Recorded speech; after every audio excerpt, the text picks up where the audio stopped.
എന്റെ പൊന്നു, ഒരു രക്ഷയുമില്ല. പറഞ്ഞു വരുന്നത് മോഹൻലാലിന്റെ ഹൃദയപൂർവം എന്ന സിനിമയെക്കുറിച്ച് തന്നെയാണ്. എത്രയോ കാലത്തിന് ശേഷമാണ് മലയാളത്തിൽ ഇത്ര മനോഹരമായ ഒരു ചിത്രം എനിക്ക് കാണാൻ സാധിച്ചത്. കാരണം നമുക്കറിയാം, സത്യൻ അന്തിക്കാട് എന്നുള്ള ഒരു സംവിധായകൻ മഹാപ്രതിഭയാണ്. അദ്ദേഹത്തിന്റെ ഗ്രാമീണ പശ്ചാത്തലത്തിലാണ് അദ്ദേഹത്തിന്റെ സിനിമകളെല്ലാം ഒരുക്കുന്നത്. എന്നാൽ ഗ്രാമീണ പശ്ചാത്തലം വിട്ട് നാഗരിക പശ്ചാത്തലത്തിൽ ഒരുക്കിയ സന്ദീപ് കൃഷ്ണൻ എന്ന കഥാപാത്രത്തെ അവതരിപ്പിച്ചുകൊണ്ട് മോഹൻലാൽ അവതരിപ്പിച്ച കഥാപാത്രം അതിഗംഭീരം. മാത്രമല്ല, തകർത്ത് അഭിനയിച്ചുകൊണ്ട് മാളവിക മോഹൻ, സംഗീത് പ്രതാപ്, ലാലു അലക്സ്, സിദ്ദിഖ്, അങ്ങനെ താരങ്ങളുടെ ഒരു മികച്ച പ്രകടനം, മികച്ച ഗാനങ്ങൾ, അടിപൊളിയായിട്ടുള്ള എഡിറ്റിംഗ്. സ്ക്രിപ്റ്റ് എന്ന് പറഞ്ഞു കഴിഞ്ഞാൽ സമ്മതിച്ചു കൊടുക്കേണ്ട ഒരു സ്ക്രിപ്റ്റാണ്. എവിടെയെങ്കിലും ഇത്ര ലളിതമായി കഥ പറയുന്നത് അടുത്ത കാലത്തൊന്നും ഒരു സിനിമയെ ഞാൻ കണ്ടിട്ടില്ല.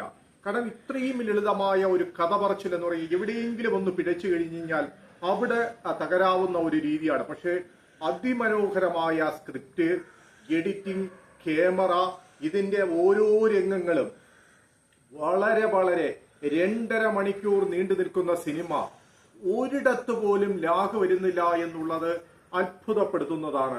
കാരണം നമുക്കറിയാം, മോഹൻലാലിന് ഇപ്പോ 300 കോടിയിൽ പരം നേടിയ എമ്പുരാനും അതിനോടടുത്ത് നിൽക്കുന്ന കോടി നേടിയതാണ് തുടരും. അതിന്റെ അപ്പുറത്തെ പെർഫോമൻസ് ആണ്. കാരണം ഇത് രണ്ടും ഉള്ള പ്രകടനമല്ല. കുടുംബ പ്രേക്ഷകർക്ക് ഇതുപോലൊരു സിനിമ അടുത്ത കാലത്തൊന്നും വന്നിട്ടില്ല. അതായത് ഓണം, മോഹൻലാലോണം എന്ന് തന്നെ പറയാം.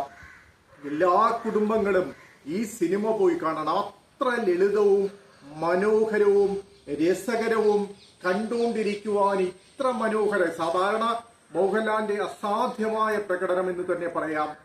കണ്ടു കഴിഞ്ഞു കഴിഞ്ഞാലേ ഈ സിനിമ എന്താണെന്ന് നിങ്ങൾ നേരിട്ട് കാണണം. അത്ര വലിയ പെർഫോമൻസ് ആണ് ഇത്. അടുത്തൊരു 200-300 കോടി ഈ ചിത്രം നേടിക്കഴിഞ്ഞാൽ അത്ഭുതപ്പെടാനില്ല. ഒരു കാലത്ത് ഞാൻ ഇതിനെ ഓർമ്മിക്കുന്നത്, പണ്ട് ചിത്രം ഇറങ്ങിയതുപോലെ കേരളത്തെ അത്ഭുതം കഴിച്ചതുപോലുള്ള ഒരു ചിത്രമാണ് ഇത്. ഇതെല്ലാവരും പോയി കാണണം. അതിമനോഹരം.